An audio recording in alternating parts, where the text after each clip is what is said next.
Thank you for joining us today. This is the Film Scene, and I'm your host, Enna Morgan. We started this podcast with the intention of spotlighting innovative and influential filmmakers around the globe, promoting cross-cultural collaboration, and also being a portal for the exchange of ideas and instruction in the film industry. We invite filmmakers from around the globe to come into the show and share their ideas, share their techniques, share what they're doing. We're here every week, every Thursday, 5 p.m. Eastern Standard Time. Thank you for joining us today. And I want to take you straight to our studio guest today, Alex Hawthorne, coming in from New Jersey, USA. You're still in New Jersey, right? Yes, I'm still in New Jersey. Okay. How are you doing? Good. How are you? I'm doing fantastic. Welcome to the show, the Film Scene. Thank you so much for joining us. I know there are other things you could be doing on this lovely Thursday afternoon, right? Right. Right, like directing a film. Oh yeah, normally I'd be working on something, but But I'm you are here. working on something. Yes, I'm wrapping up editing for a feature film right now. Okay, and that film is In the Pines, right? Yes, that's the Yes. title. Okay. Correct. So Alex is a filmmaker, director, producer, won too many awards. I've got 3 pages of awards here that we're going to talk about. You're also an actor, scriptwriter. That's your main thing, right? Right. Script writing. Yes, correct. Yes. So a man of many talents. So tell us a little bit. You grew up in New Jersey, correct? Yes, I'm originally from Philadelphia, actually. And then when I was 8, my family moved to New Jersey, and I've been there ever since. Okay. And what was that move like? Philadelphia, New Jersey. I mean, when I think Philadelphia, I think Fresh Prince of Bel-Air. Were you like anything Fresh Prince? Yeah, of course. Fresh My mom Prince. got scared. We moved. Yeah, but yeah, unfortunately, we moved for several different reasons. My father, for example, had gotten his job had transferred him into New Jersey, and it was just not worth an hour-long commute for him every day. It was just better to move to New Jersey, a little closer for him for work. And unfortunately, our neighborhood was not. It was just starting to go downhill. Unfortunately, You mean roads nearby. Philadelphia? Yeah, Okay, exactly. right. The neighborhood in Philadelphia was not. It wasn't as nice as it was. My parents first moved in there, so it was Mhm. just time to leave. Right. And before leaving Philadelphia, were you inspired creatively? Did that start in Philadelphia or did that start when you got to New Jersey? Yeah, I was definitely inspired when I was living in Philadelphia. I would definitely say I was a big TV watcher. So Right. watching a lot of like cartoon shows and watching a lot of movies and stuff like that back then was definitely Mhm. something that had an impact on me. Did you watch I would, Fresh Prince of Bel-Air? yeah, I did Okay. occasionally watch Fresh Prince of Bel Air. But I was always watching like movies like and playing with my action figures and stuff was definitely something I kind of realized like, oh, if I'm writing stories with these action figures and stuff, I kind of realized I could translate that into filmmaking. So are you saying that when you started visualizing and creating stories, it started out first with action figures? Is that Yeah, yeah, surprisingly, because I'd have like Power Ranger toys or Teenage Mutant Ninja Turtle toys and stuff like that, and I'd say, okay, like what are they doing? Not just standing there, Mhm. are they fighting a bad guy? Are they fighting each other? What's happening?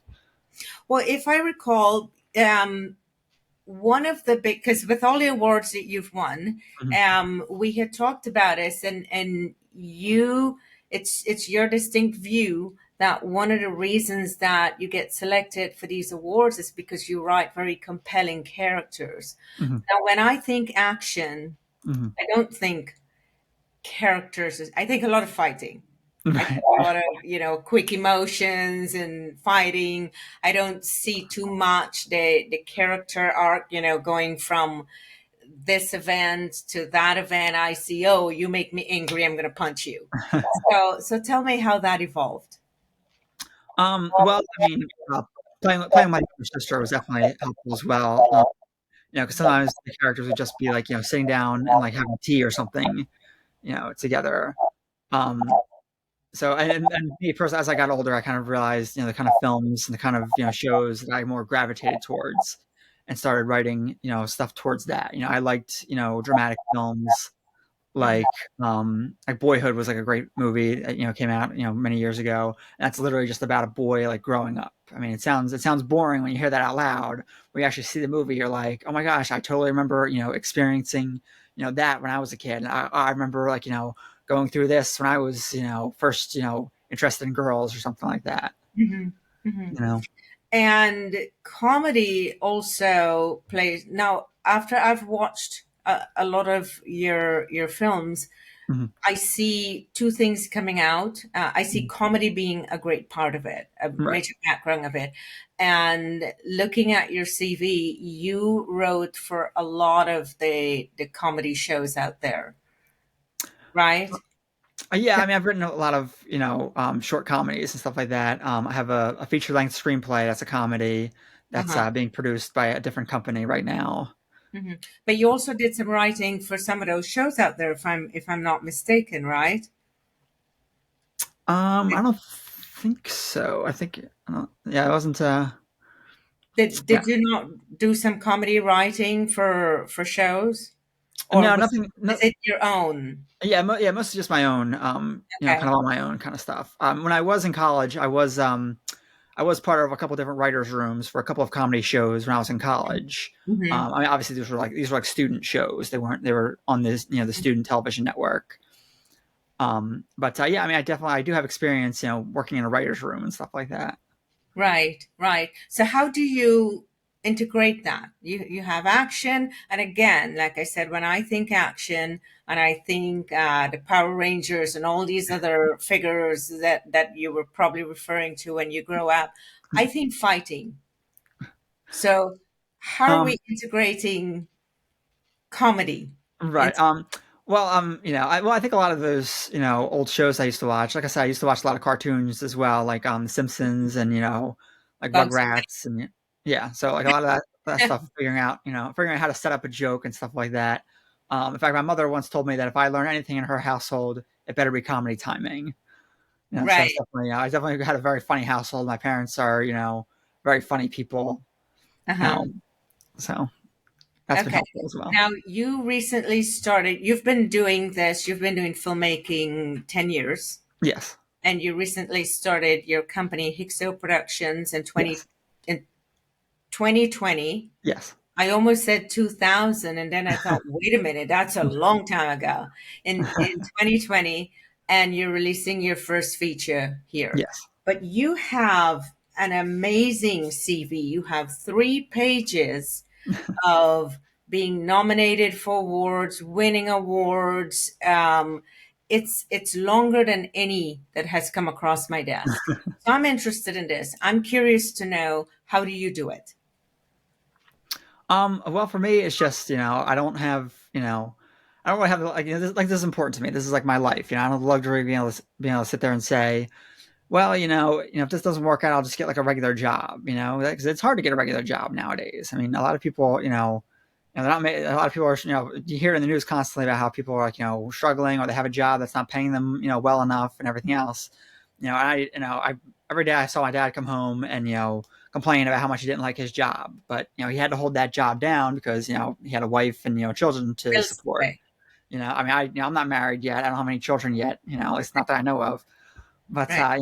I obviously, I can just focus on me and what I want. When I used to work at a public library, and at one point, a lot of the people who I used to work with had moved on, and they'd gotten full time jobs and stuff. And I kind of had to stop and realize, what do I want out of life? What do I want to do? I realized I did not want to waste my 20s, working some dead end job that I didn't like. So I decided I'm gonna focus on becoming a filmmaker. Like that's what I want to do. Like that's what I'm gonna put my effort towards. That's when I started. Sorry, pardon. That's why I started focusing on writing short films and writing feature films and trying to get it out there in the Mhm. hopes that I could build a career for myself.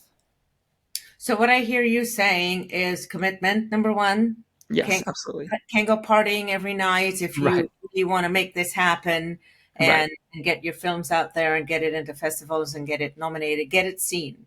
You Right. really Absolutely. dedicated to the process and to what you're doing, to your goals, and just get out there and make it happen.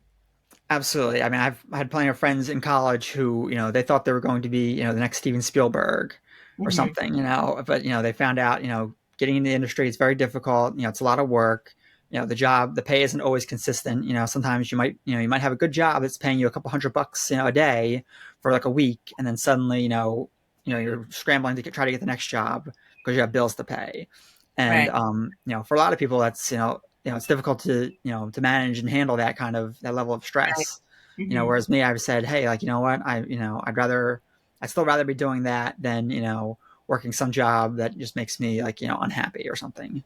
Hmm. you Hmm. know Now, you did a particular piece that I like, okay, and I want to roll this piece sure, right now. And then I won't give it away by preluding it with anything. sure, So I'm just going to play it, and then you will tell us what this is about. sure.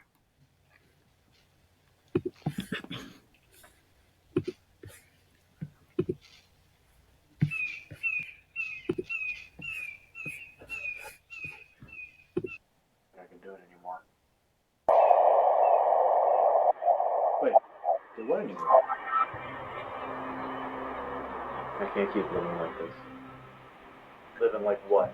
A loser? Hey, don't say that. That's not true. Isn't it? He gets treated like shit at his job every day. He doesn't even stand up for himself. Hey, leave him alone. He's got a great life. No, I don't. You got that right.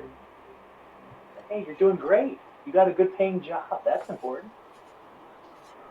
Why am I constantly thinking about killing myself? I don't know. Look, maybe you should talk to someone about it. Like your family. Nobody wants to hear your sob story. Really? That's an awful thing to say. It's true. Why do you think therapists charge so much? It's the only way they can justify how much time they're wasting. I don't think anyone can help me. You've been a loser your whole life. What makes you think anything's going to change? Anything can change if we work hard.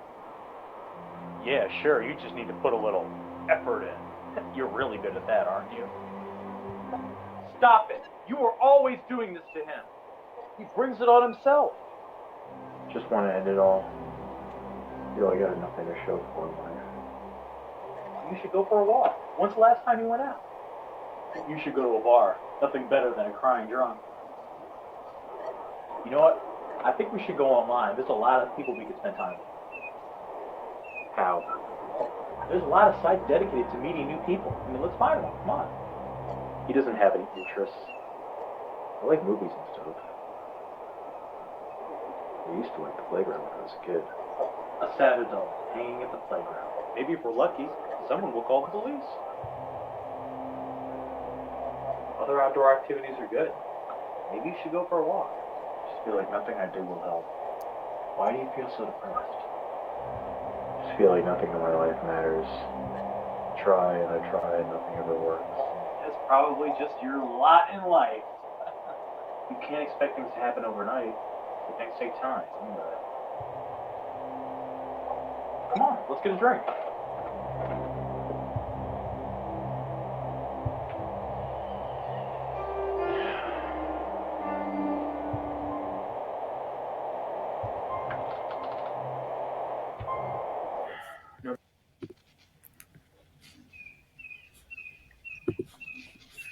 Okay. Now, I call that, before I say what I was going to say, Sure. have you watched Jeff Dunham? There's a skit that he does. You know who Jeff Dunham Oh, yeah, I is? know who he is. I'm not familiar with the sketch though. There's a skit he does arguing with myself. Oh yeah. It's Okay. hilarious. You should Okay. watch. I'll have to look for it. So the questions I want to ask you, number one, how did you do that with the shots? Because I know there's several ways that it can be done. So I want you to tell us how you did that, and then the other thing I wanted to say was that now to me, this is a monologue within a scene. So, Right. so tell me how you define it, because my term for it is a scenologue. So you tell me how you define that, and tell us how you shot that. Well, I think scenologue is probably a good description. I can't think of a better way to put it. Yeah, so basically what we did was we had an actor friend who wanted to play a couple different roles in a project. So basically we had to have him. We had to set the shot up correctly. Using if you have a camera on a steady cam, as long as it's or a camera on a like a tripod or something, as long as it's something that's like really like steady, you can just kind of let it roll. As long as you leave it there, you can just kind of keep filming. Um, and keep filming him in one position and then cut and have him sit in a different position and then start filming from a different position. So obviously everybody needs to be separated pretty well. You can't have anything overlapping. Like for example, I can't have one hand here and the other hand over here because now they're overlapping. You got to make sure there's like space in between so you can kind of cut in between to blend the shots together. I actually had done that. I'd done that previously actually for a music video. Before I had done it with the music video, it was a little bit more. It was a little more difficult with the music video because I had people like moving around a little bit more. But with this, we just had him. It was simple. Just here, we'll have him sitting on the couch over here, and then we'll have him, standing over here, and sitting over here. So it's a little bit easier to kind of, a little bit easier in terms of spatial reasoning to figure out, where to put everybody. When you do your process, you do your filming process with effects like this, do you record it? Do you have someone record how it is that you're doing it? Not really. I mean, it depends. It depends on how many crew members I have helping me. So, for example, that was with that short film. That was just me and the actor working together. So I was running the camera and running sound at the same time. You know what I think would be pretty neat What's as that? a teaching tool for other filmmakers is if you were to have your cell phone, for instance, Hmm. set on a tripod that you can record that, because I'm sure there are a lot of people that would love to know how to do that. I think Yeah, that would be, yeah. So when yeah, you yeah. I should definitely consider doing more of that in the future, more behind the scenes of like this is how I do things. Yeah, yeah. I think that would be pretty neat to show, Hmm. especially on a production like this, so that Hmm. people can get an idea. Because for me, I don't shoot films, so I shoot videos. So for me, just hearing it, my brain is trying to go through, okay, slow that down, rewind. How do we do that again? Right. Um, and so I think having a video with it, especially like for a show like this, you bring it on and then replay it. I think that would be fantastic for people to Right. watch. Yeah, to explain that. Now you have a secret, and I'm sorry, I interrupted. Was there something else you were saying on that particular? Yeah, yeah. I just wanted to say, with a lot of that project, I mean, it's not just having the camera on a tripod and make sure the camera is still and Mhm. positioning the people so that they're separated is important.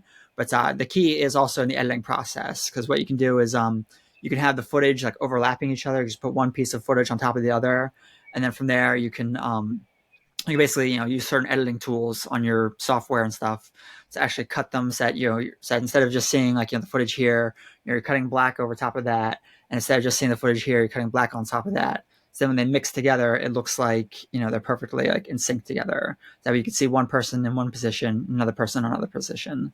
Mhm. um, And I'm sure for all the filmmakers out there, that makes perfect sense. right, For me, I'm struggling to follow along and I'm trying to visualize. sorry.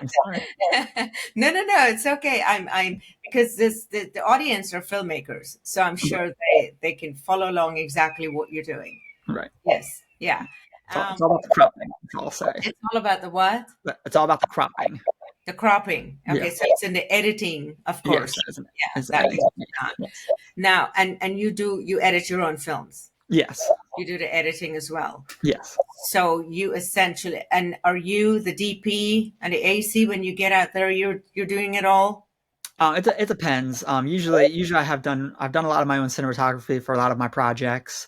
For the feature film that I just finished, I did hire other camera people, mostly because it was going to be helpful to have other hands on set and have their perspective on, how to improve the lighting and stuff like that. And, I was already producing and directing. I didn't want to have to overwhelm myself with more work. So it was definitely, a good idea to hire other people to come along, and help out. Now, something like the clip we just saw, how long would that take you to shoot and put that together? Actually, surprisingly, to shoot that whole project, that was only a 1 day shoot. It was probably less than 6 hours to shoot that entire project. Scene, it's just in the living room. Because even Yeah. though he popped out the kitchen, you didn't do a scene in the kitchen. Am I No, correct? no, we did. We did shoot in 2 different rooms. We shot in a couple different rooms actually. I think it was the living room, the kitchen or the dining room, excuse me, and I think we had a scene in the bathroom too. Was it? I'm trying to remember because I thought it was different angles. I'll have to go back and take a look. Yeah. Yeah. But we did shoot in a couple different rooms.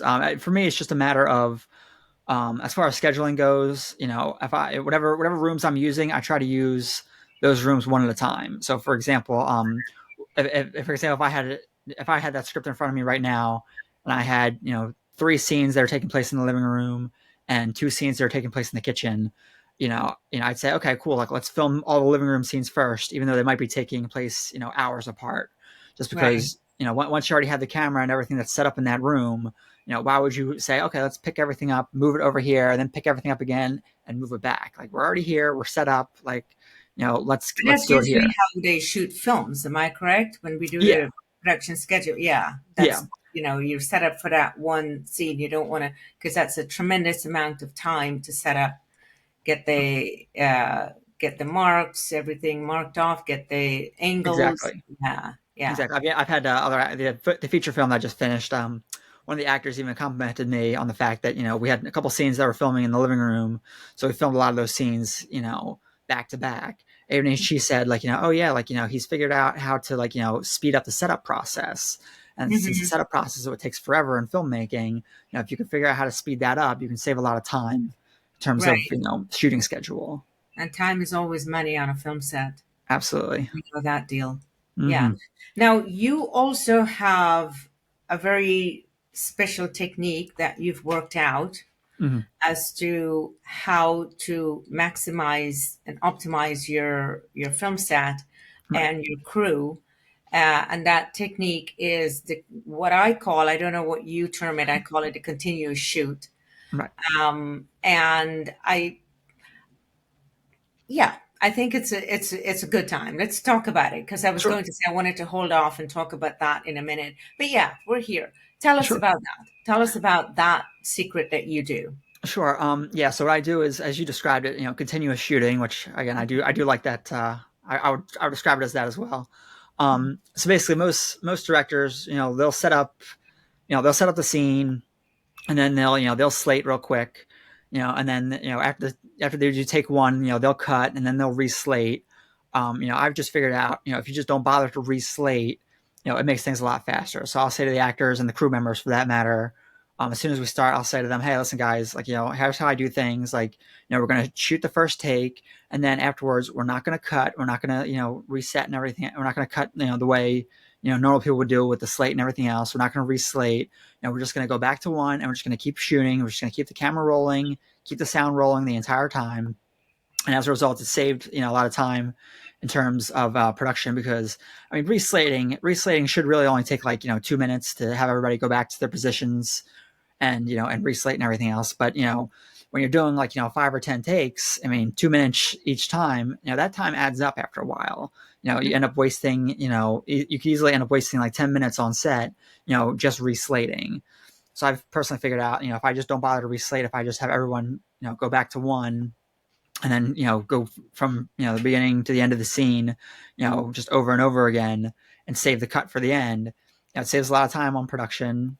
Not to mention, it actually makes things a little bit easier in the editing room floor, because what I can do is, instead of having to sync up, this take with this dialogue, and this take with that dialogue, and this take with that dialogue, instead, okay, we're just going to shoot up this one long thing of footage that's going to sync up with this one long thing of, voice recording. And then as a result, you're syncing up everything a lot faster.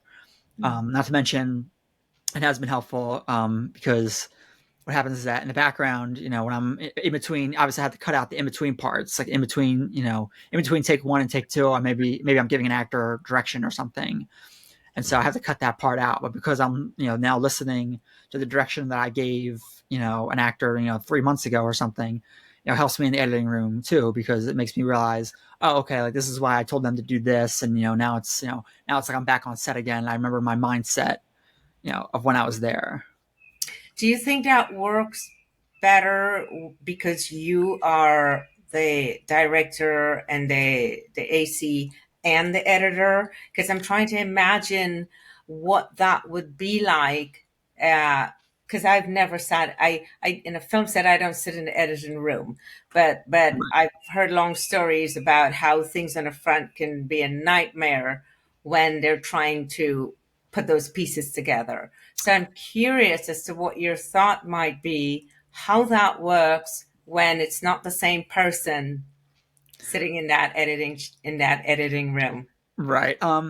I've never worked with another editor, so I don't know for exact. But I mean, my thinking would be, I feel like it probably would be a little bit difficult for if I, like, for example, if I had just shot a film like yesterday and handed it off to another editor, they might be a little bit confused as to why, like, the footage is so long, or why there's all this like in between stuff. So I would definitely have to talk to them ahead of time and say, hey, listen, like, here's how we shot it, and this is why it's the footage is this long, and everything else. But at the same time, it might be beneficial for another editor as well, because they'd be hearing, obviously they'd be hearing my directions, in the scenes, telling the actors what I wanted from them and everything else. So it might give an idea of, like, how the footage should look and which take they should use. So, obviously, the problem with, the difficult thing with editing is that I would say editing is sort of like your last chance to rewrite the screenplay. Because in the editing room, you can decide, hey, instead of, going in this direction, that we, originally had planned, like, now I'm seeing this other take, and, now I'm thinking, like, maybe a different move for the scene might be helpful too. So, it depends on what you want to do as the editor in terms of putting the project together. And I've had that situation with my own editing, where I've sat there and said, I shot the scene like this, and I had an idea of, this was the mood of the scene, this is how the character should be feeling and stuff. But now I'm looking at some of the footage and I'm like, oh, wait a minute. But, if I use these takes instead of these ones, I could have a totally different scene that works even better, Mm-hmm. Well, it's what they always say about a film. Mm-hmm. From inception to production, it's never going to be the same. Right. So even just the idea of what you started out with, end product, it's a whole different story. Right. So there's this whole evolution that it goes through. So that's not unusual at all. But it would be interesting to know, to run a like a research to find out how that method translates in a different scenario when there's someone else doing the editing. I would be curious to know if it works out better or not. Right. So this particular technique that you use, I know you used it in the feature that you have coming out. Did you use it also in this one that we just saw? Yeah, absolutely. I've pretty much done it since. Really for all my projects. I remember I was working on a short film, many years ago, and this person had said to me, well, this person actually was the one who said to me, maybe we should just, like, not cut, maybe we should just keep shooting instead of cutting and everything else. He was doing the sound for a project that I was working on, and at first I was kind of like, all right, like, I guess we can try it that way, and I realized, like, oh, this is definitely a lot easier and a lot faster. To just do this continuous shooting, and I've just always done it since then. So I want to run. You have this film coming out. It's a feature. Yes. And this is your proudest film that you've done. This is the one you're the most proud of. Of course. Tell us why you're the most proud of this film. Well, I'm proud of just how ambitious I was to actually get this project made. Because before you answer that, I'm going to say again, I have 3 pages of films you've done. Right. So I'm curious to know, and I'm sure others would want to know, why this is your most proud project. Right. Well, going off of the, obviously the many award nominations that I've enjoyed, most of those were for short films and stuff. And it's nice to make a short film because you only it depends on the short film. You might only need to work on it for like a day to shoot the whole thing, and then just spend a couple weeks editing.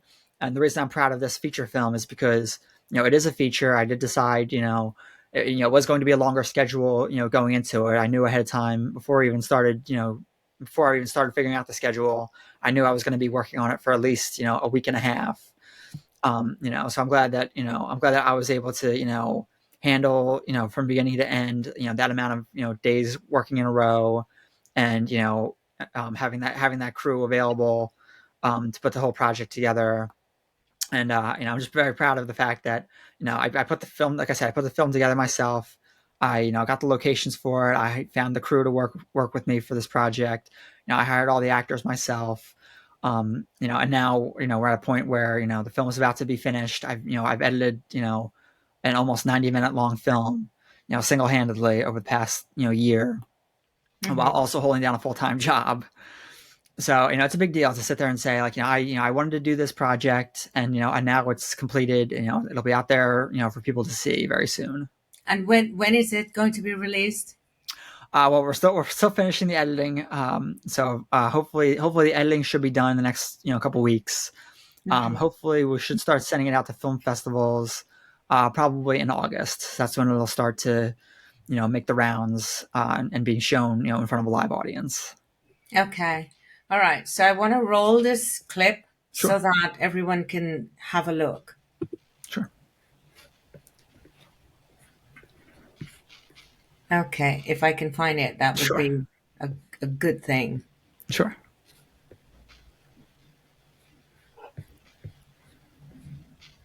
Okay. So while I try to find this, Alex, Sure. give us a little background about this particular clip. Sure. Well, the feature film is called In the Pines. And so basically these estranged family members are struggling to bond after a seldom seen family member suddenly appears. So basically what happens is that this husband and wife are not quite getting along. Meanwhile, their babysitter and her sister are not quite getting along. And so what happens is that the husband and wife, the brother-in-law, the wife's brother, he shows up, and he's acting a little strange and a little suspiciously. And the husband is a little concerned about him. He's not doesn't really like the fact that he's just suddenly shown up, and is a little uncomfortable by his presence basically being there.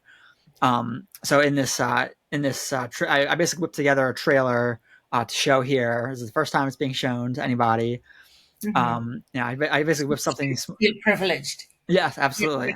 You're welcome. Yes. But so I just wanted to put something together to kind of show people just a few scenes and a few snippets to just kind of give you an idea of not only what the film is about, but also who these characters are. So. Okay, so I will show that clip. All right.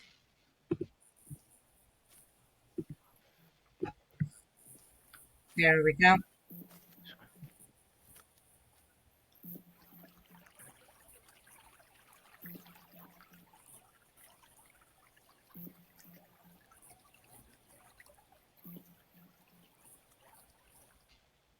Shannon, you home? I'm in here. Hey. Are you babysitting today?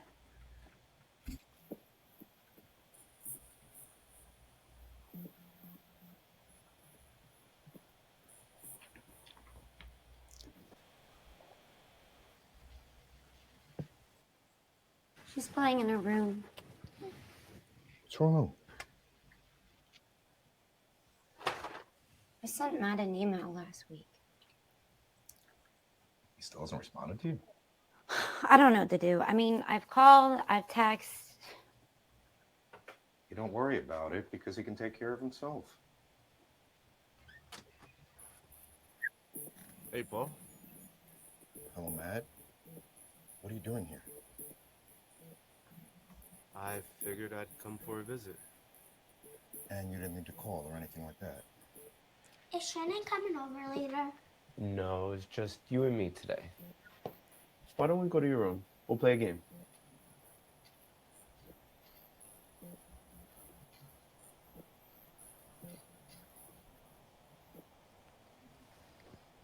Hey, Dad. Hey, sweetie. How was Uncle Matt? Good. You know, you can always tell Daddy anything. You're not going to get in trouble, I promise. Shannon called me. I forgot to tell her that Matt was picking up Hale from school today. Great. Yeah, they were talking when I got home.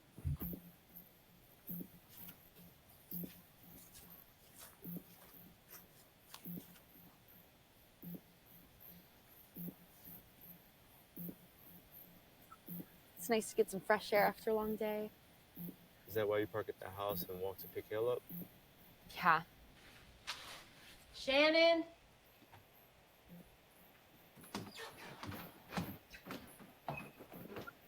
Shannon?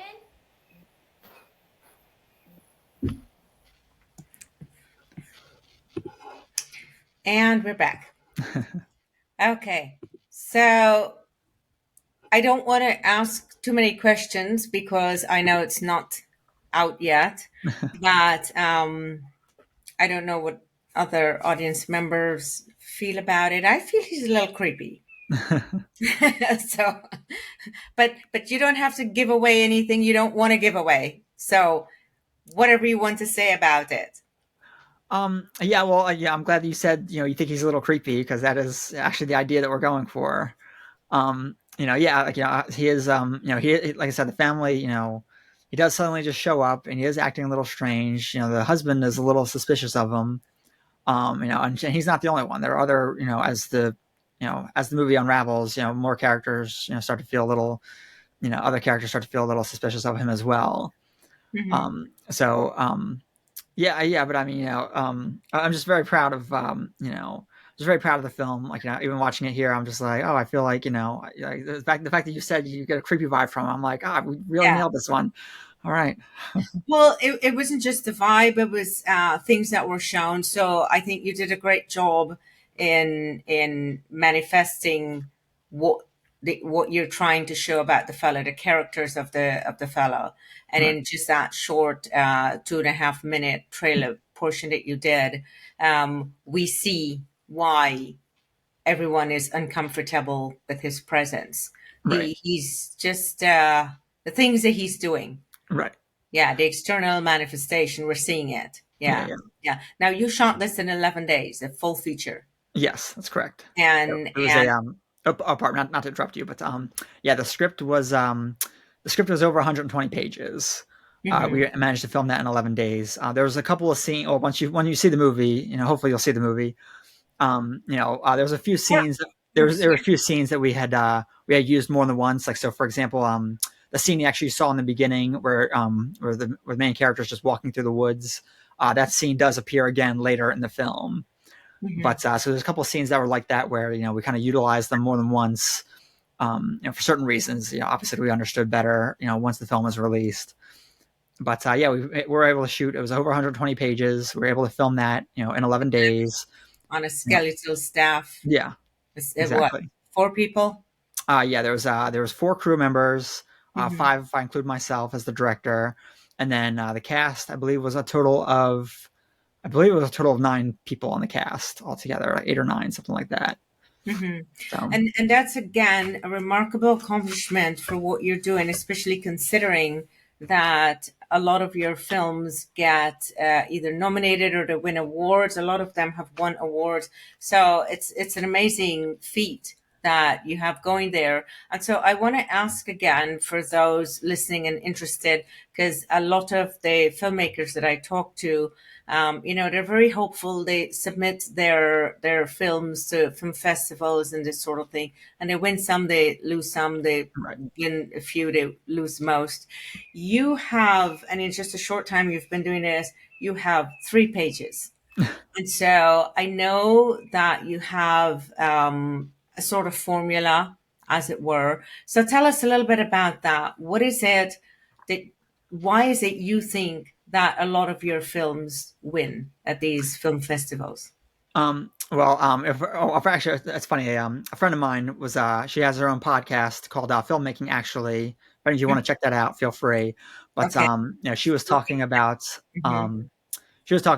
festivals and stuff the other day, and she mentioned that I can't remember exactly what she was talking about, but she said, oh well, you see all of our wins, you don't always see all of our losses. Right. So as much as I've had a lot of nominations and stuff, I've also lost a few too. Unfortunately, with any film festival, you're kind of, you're rolling the dice and you're hoping for the best. I think when you have, projects that are, interesting and relatable and, maybe have a certain amount of creativity, involved, I think it can help you get into the film festivals. Like for example, the short film that you showed, Indecision, where you had the one guy playing 3 different roles, that was probably something that a lot of film festivals aren't used to seeing. They're not used to seeing, a character who's, battling depression and, arguing with himself, while doing it, which is, I think, something that, a lot of people with depression, for example, that's something they do have to deal with, where, they have one side of their brain saying, maybe you should just, end your life. Another side is saying, oh, but what about, why not? Why would you? You have all this great stuff going on.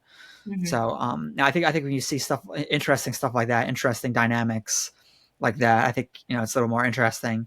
But you also have to consider. Oh, sorry. I want to interrupt on that one. I think you're right about that because I see a lot of films that are being made on mental issues. Right. And I think that's one of the distinguishing factor here is that you don't see it internalized. You don't see the characters and Right. It's interesting because you actually dress the characters differently. Right. So now, I don't have schizophrenia or depression, so I don't know how the characters appear. If in my head, if I'm talking to myself, would it appear differently? But Right. It's very interesting that you represent them differently. And I think you're right. That could be one of the secrets there. So go ahead. Okay. Oh yeah, I was just going to say, I think when you have, characters that, are going through, like an emotional issue that people can relate to, like, for example, that character with depression, or even with the trailer for In the Pines that was just shown a few minutes ago. You have a character who, he's a little suspicious of his brother-in-law. Obviously, he's worried about, his daughter. I think that's something people can relate to. Is sitting there thinking, oh, I have to worry about, my kid's safety and my family's safety. These are things that people can, look at and say, like, oh yeah, I've been there, or oh, I haven't been there myself, but I totally empathize with how he's feeling. As far as film festivals themselves go, if I may, you also have to consider, if you're any project that you're going to make, you have to consider, how much of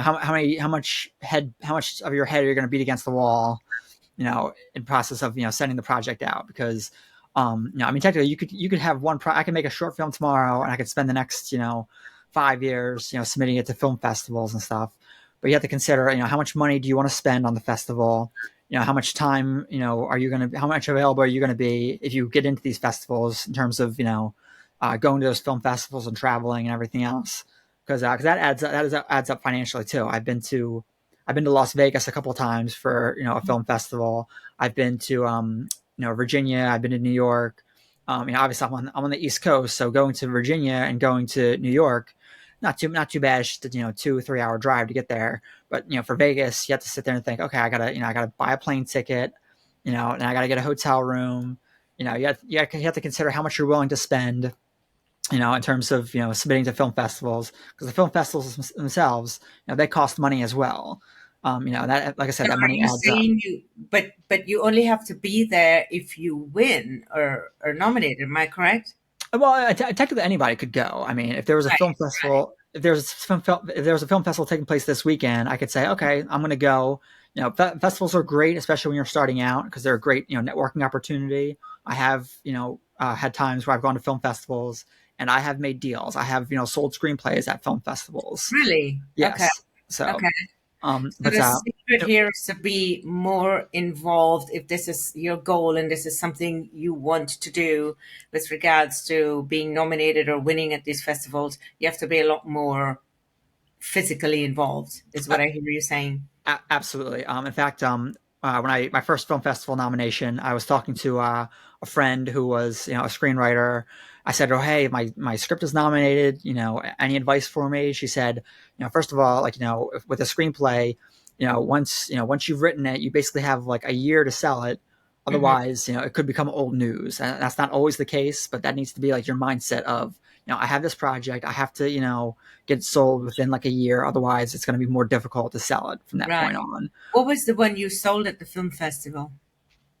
Oh, the film. It was the Action on Film Festival. The screenplay was called Comic Relief. It is currently being produced. That's what I was referring to earlier, because I remember we talked about it. Oh, and yeah, I yeah. asked if I could see a clip. And this is a TV show now, or no? It is a feature length film. It's going to be a feature length film at some point. The producers are still trying to get it made. Just obviously, unfortunately, the pandemic kind of slowed them down a little bit, but they are back on track. They are trying to get it made and everything. But yeah, so that's what I was referring to. So being more involved, and what was the first thing we talked about with regards to what it takes? No, my brain. I'm getting so wrapped. That's right. Sorry. Well, if I just may say, for those of you, who are, if you're going to a film festival for a project that you submitted, or if you're just going to network, another good thing is to have business cards, have something with, your name, either a phone number or email or something for people to contact you. And anybody who gives you a business card, follow up with them, email them and say, "Oh, hey, it was nice to meet you at this film festival. I didn't get to see your film, but, I wish I could have, or I did get to see it and it was great," because you never know who's going to sit there and say, "Well, hey, we're crewing up for this project. Do you want to be involved?" Or, "Oh, hey, what's your next project that you're working on? Maybe I can help you get that made." Another thing that's important for people to consider for film festivals is, also you have to consider, the festivals that are kind of within your range. What I mean by that is you're not Steven Spielberg or, Martin Scorsese just yet. So, getting into some big film festivals might be more difficult for you than it would be, Martin Scorsese or Steven Spielberg or whoever. I can't tell you how many times I've made short films and people have said to me like, "Oh, are you going to submit it to Sundance?" I'm like, "Well, I'm sure Sundance is a nice film festival, but, realistically, what I mean? Like, if I submitted it to there, they've probably got a couple thousand other projects that are better than mine that are being considered. They've got probably more famous actors than I do, in their projects. So you have to consider, is it worth shelling out the money, to submit to this film festival just to get rejected because, the competition is too high, and I've talked to other film festival, directors, people who have actually, who actually run film festivals, as part of their, their job and part of their living, and they've said, similar things where it's like, they might have 1,000 submissions, just for a handful of categories. So you have so to they can't really clear is what you're saying. Yeah, exactly. And one guy even said that, people like Sundance was an example he gave where he said people will literally write the name of, because when you go to a film festival, you're going to have, hopefully you'll have some kind of poster or something, even it's just even it's a postcard size thing, something that has the name of your film and when your film is being shown. And he said that there's some people who will literally put the name of their film and where it's being shown and when on toilet paper. And they will literally put that toilet paper in the public bathrooms at Sundance just to try to get people to to notice interested in seeing the movie. Because I think, this person, they saw it in the bathroom. They must, I'm going to go see this on this toilet paper. Let me go. It's a great idea. Yeah. Well, I mean, it's a good idea, but it sounds like a good idea, but it also becomes a little bit invasive too. Because it's kind of is this your promotion? Right. But you never know. Right, it's true. Everybody has an attraction to different things. Somebody might like it on a toilet paper tissue. I remember that. You never know what attracts people. That's true, absolutely. I cannot blame anybody for trying, believe me. I'm just supposed to give them effort for trying. Absolutely. And creativity. Right. They could have printed up a nice little bedazzled thing, or they can just write it on a toilet paper and stick it there. Whatever works. So you mentioned collaboration. So let's talk about that for a minute, because as you know, with the film scene, our objective here is number one, to spotlight the filmmaker, talk about, some of the in-depth things of what they're doing, the innovative ways they're doing it and share that with the world. And then also we shoot for global collaboration, you traveling somewhere or someone coming here to collaborate with you. And then, of course, the third aspect is we look to see the instructional aspect. Is there something here that we can open up the cross-cultural collaboration, exchange of ideas? Again, you going somewhere, they're coming here. So let's talk about that for a minute. Sure. What's next on the horizon for you, and what your dream project is, and how can someone collaborate with you and work with you to make that a reality? Okay. Well, for start, what's on the horizon for me? I'm finishing up this feature film. Once that's submitted, I'll be, traveling to film festivals to promote the film and, talk to distributors about, selling the film and stuff like that. In fact, I'll probably even start reaching out to some of the distributors that I already know, about the project. Probably in the next month or two, I'll probably just start to, just let them know, hey, I got this film. Let me know if you're interested in, checking it out and stuff like that. I will actually be directing a musical, a live stage musical, starting in August. It's a musical called Frankenstein Rocks. It'll be shown, I'm not sure the exact location, somewhere near the Philadelphia area. So that's something that I'm excited about. I'm excited to, 'cause I have directed some short theater plays many, many years ago. So I'm excited for the opportunity to, direct, something live, a live stage performance again. Especially with this project. As I said, it's called Frankenstein Rocks, so it's a very, kind of Halloween themed project. I was really excited about the screenplay, the play, once I read, the script, and I'm excited to, just try making a musical. So that'll be something I'm excited about. So musical is the next thing for you. Yeah. So and you said I'm getting a bit confused. Is it stage or screen?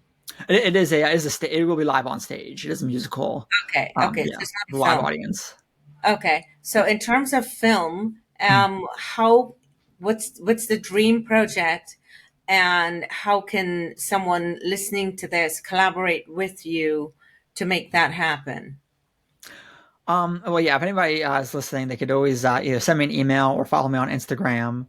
My email is write, WRITE -here, HERE, 250 @hotmail.com. So they can just shoot me an email if they're interested in working on something. Or they can follow me on Instagram as well. It's at Hawthorne, HAWTHORNE 9922. And we'll have that. Yeah, we'll put that info Okay, also. cool. Okay. But yeah, my dream project, for me, my dream project is always just, the next project. For example, I have had this comedy that I've been, writing, where basically the concept is this character, to summarize, I don't want to give away too much, but basically the concept is this woman, she's her sister has a new boyfriend, and her sister's new boyfriend is very, getting very friendly with her nephew. They're very buddy. They're having a lot of fun together, and she feels a little jealous that her nephew, doesn't want to hang out with her as much. So that's a project I'm definitely interested in, pursuing more. So I think people can relate to that, the idea of that jealousy idea. And how do you see others collaborating with you? What role would they play to collaborate with you to make this a reality?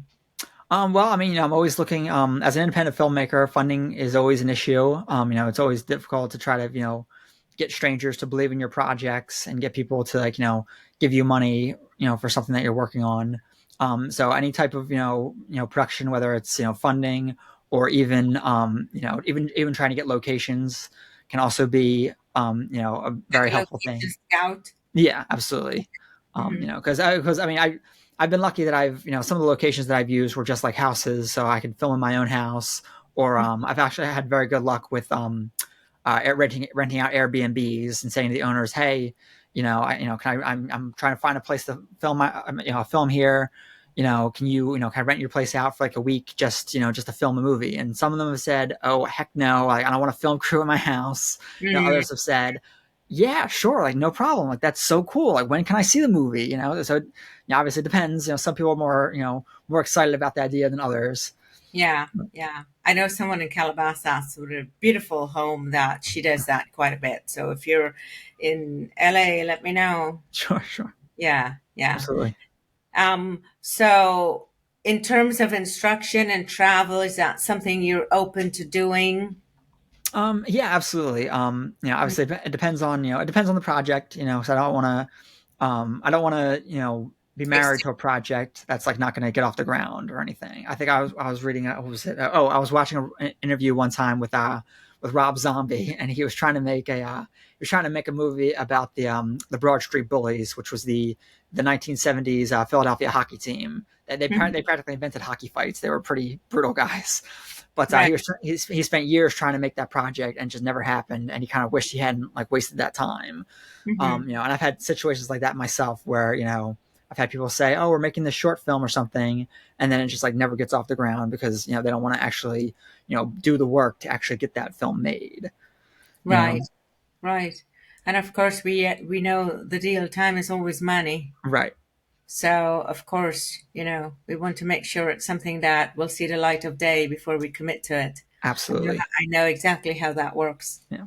Yeah. Not to mention, apart, not to interrupt, but not to mention even the people that you're working with. Like I'd rather make something with people who are like fun to work with or people who are easy to work with, as opposed to people who are just arguing the whole time, or they demand getting their way or whatever. And I have worked for people like that where for them it's not about it's not. I've worked with people who have had pretty interesting projects that probably would have been something worth watching had we actually made the project, but instead you're on set with them, and instead of shooting the scenes, they're there to just stroke their ego. I mean, for them it's just they just want to feel like they're in charge and they want to feel like they're the boss.